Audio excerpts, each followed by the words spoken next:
HMS Liverpool Squadron vehicle coming your way in War Thunder. Let's take a look at what you got coming. Good evening and welcome to the channel. I'm OldDeadMan. We've got the HMS Liverpool coming your way, but I wanted to do it in a more appropriate location. And while I don't have any ocean near my location, I do have a very lovely fishing lake that's not too far from my house. It's not mine, so don't think that for a moment. The HMS Liverpool was a town class light cruiser in service with the Royal Navy from 1938 through 1952. This will be the third town class cruiser added to War Thunder's rosters in the United Kingdom's lineup, after the HMS Southampton and HMS Belfast. Please note that the Town L45 is a town class destroyer, not a cruiser, totally a different thing. The town class cruisers were designed to comply with the London Naval Treaty of 1930 and were built in three distinct subclasses: the Southampton, Liverpool, and Edinburgh classes.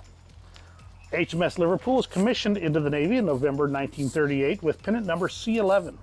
After a brief shakedown deployment to the Mediterranean, during which they corrected engine defects, she was sent onward to the East Indies. At the outbreak of World War II, she formed part of the 4th Cruiser Squadron, then was transferred to the 5th Cruiser Squadron, China Station, where she was involved in a diplomatic incident over the Japanese passenger liner Asama Maru. A few months later, she became Rear Admiral Arthur Murray's flagship and was part of the Red Sea Force, where she assisted with patrols and blockade enforcement in the event of war with Italy. In June 1940, the Liverpool was reassigned to the Mediterranean as part of the 7th Cruiser Squadron.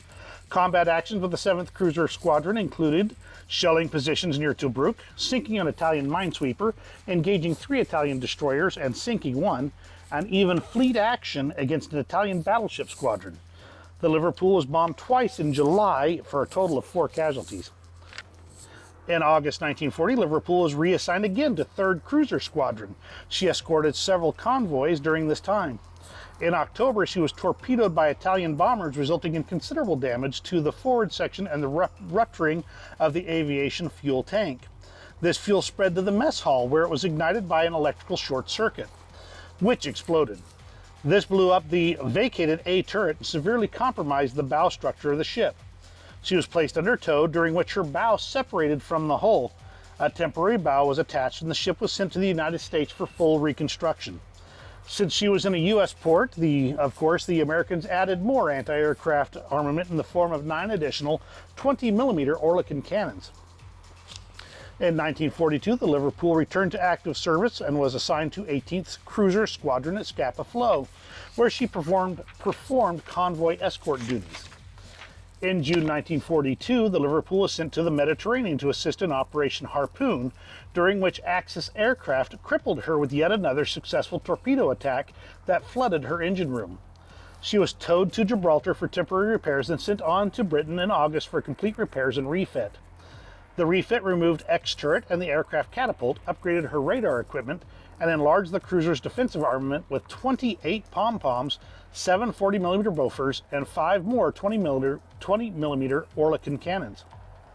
A brief stint with 15th Cruiser Squadron as flagship in 1945 was followed with a distinguished post-war career filled with humanitarian work, power projection, and impressing the pants off foreign dignitaries.